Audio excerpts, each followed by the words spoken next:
Pôle Méditerranée. J'ai le plaisir de saluer Madame la vice-présidente également. Monsieur le président de l'université, cher Philippe, monsieur le directeur de l'IUT, mesdames, messieurs, et évidemment c'est un plaisir pour moi de saluer à la fois la communauté universitaire de l'IUT également, ainsi que tous les représentants du monde économique et monsieur le vice-président du Césaire. Alors, je crois que vous l'avez compris, mesdames, messieurs les journalistes, ici sont réunis non seulement des personnes qui ont cru dans les projets que nous présentons, mais aussi des institutions qui se sont réunies pour concrétiser et apporter des réponses à en fait plusieurs choses. D'une part, des enjeux de développement territorial, et en particulier évidemment ici à 7, des enjeux de réussite de la jeunesse, et en lien avec leur perspective d'insertion professionnelle, c'est-à-dire en lien avec les acteurs économiques. Et pour cela, nous avons conjointement, cela a été dit, et je vais y revenir dans un tout petit instant, nous avons à la fois porté des projets ambitieux, mis en œuvre des réformes d'ampleur. Je pense à la réforme des BIT, je vais en dire un mot, et puis apporter des solutions innovantes avec celle des campus connectés. Nous avons aussi, et c'était une initiative de cet Aglopole, je crois qu'une belle initiative, eu l'idée et le projet de soutenir la rénovation d'un lieu pour faire un vrai mini-campus ou campus ici, avec des conditions pour étudier et réussir pour les jeunes de ce territoire. Alors, un petit mot, premièrement, et j'aurai 5 messages, sur la question de l'équilibre territorial. Nous portons en fait et nous partageons des objectifs. Nous partageons des objectifs entre l'État, le ministère que je représente, la région.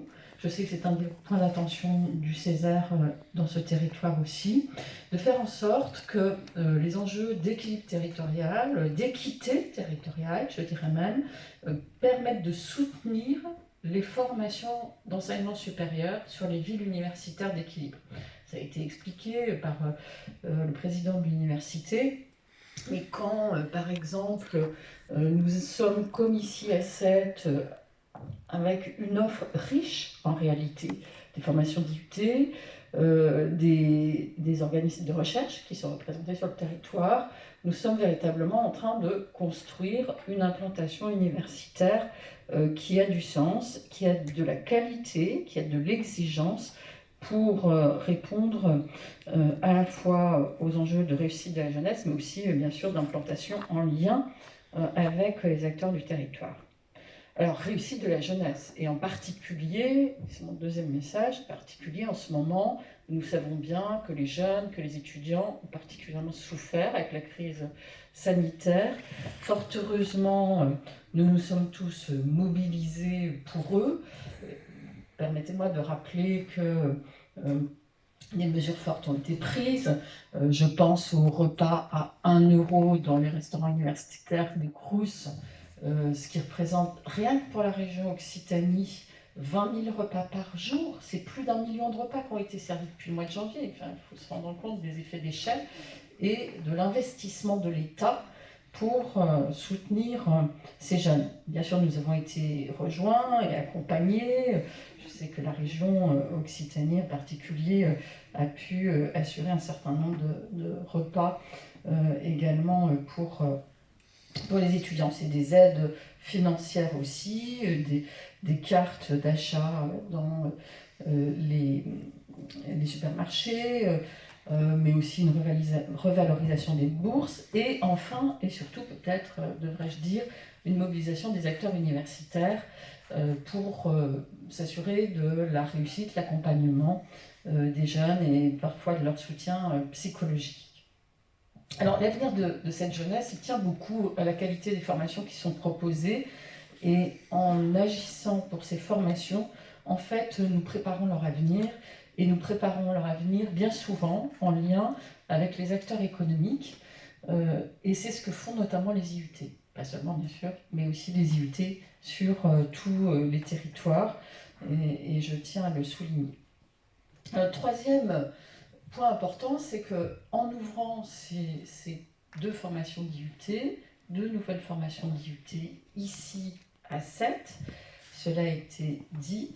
Nous entrons dans une réforme d'ampleur pour les formations technologiques universitaires, puisqu'il s'agira désormais de bachelor, BUT, de bachelor universitaire technologique, qui vont accorder le grade de licence aux futurs étudiants qui vont faire leur entrée à la prochaine rentrée. Ils vont donc être mieux préparés pour une insertion sur le marché du travail, avec un niveau Bac plus 3, niveau licence, comme je le disais, mais avec la qualité de ce qu'ils faisaient et ce qui fait toujours l'originalité du modèle IUT sur ces formations.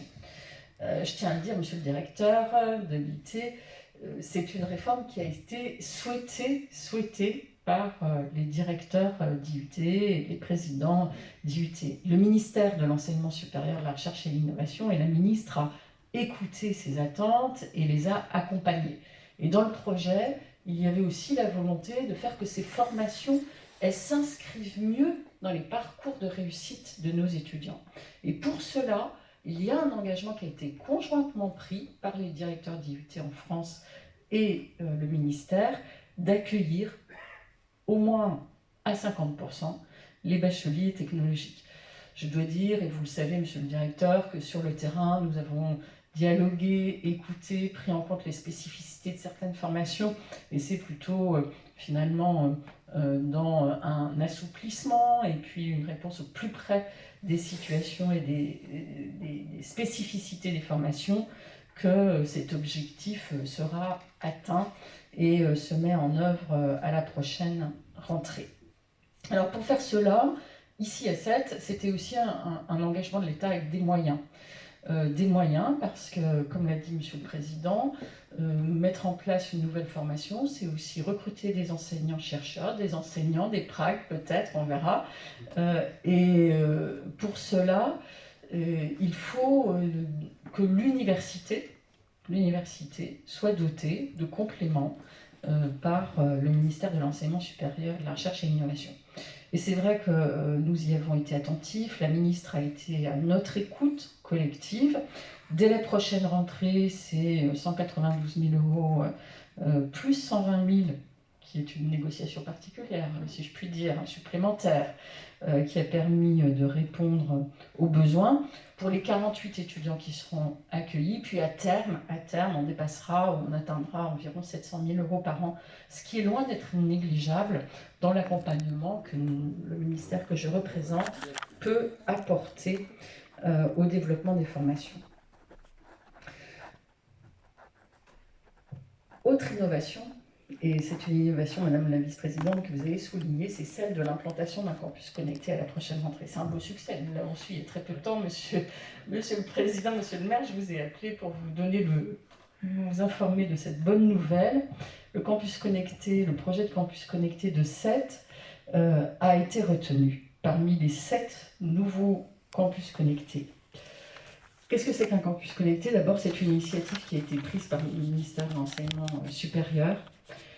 D'abord, au travers d'une expérimentation, il y a 3 ans. Et la région Occitanie a répondu présent pour cette première expérimentation avec 3 premiers campus connectés. La deuxième année, 3 nouveaux campus connectés.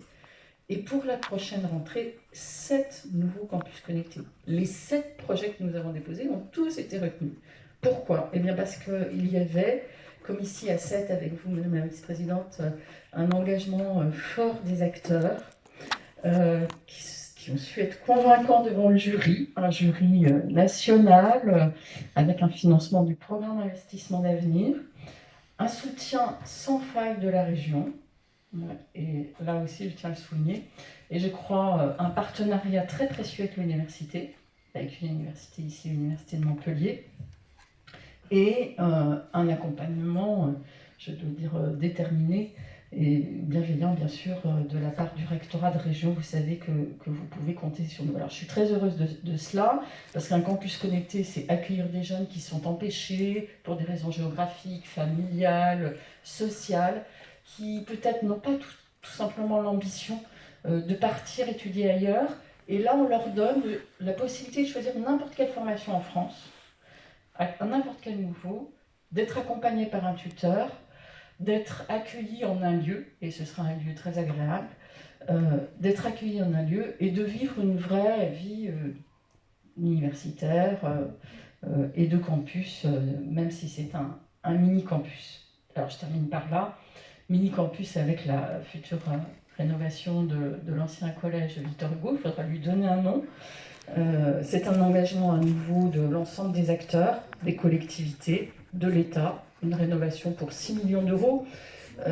Au-delà des montants financiers, ce qu'on peut souligner, c'est la qualité du projet. La qualité du projet, parce que ce sont non seulement des formations, mais ce sont aussi des services étudiants, l'antenne du Crous, voilà, donc la possibilité de réunir toutes les conditions pour que les étudiants puissent non seulement étudier, se rencontrer, se socialiser, vivre au fond dans des belles conditions ici à Sète, et vraiment je m'en réjouis. Donc ce sont des très bonnes nouvelles que je suis heureuse d'accompagner avec vous. Merci.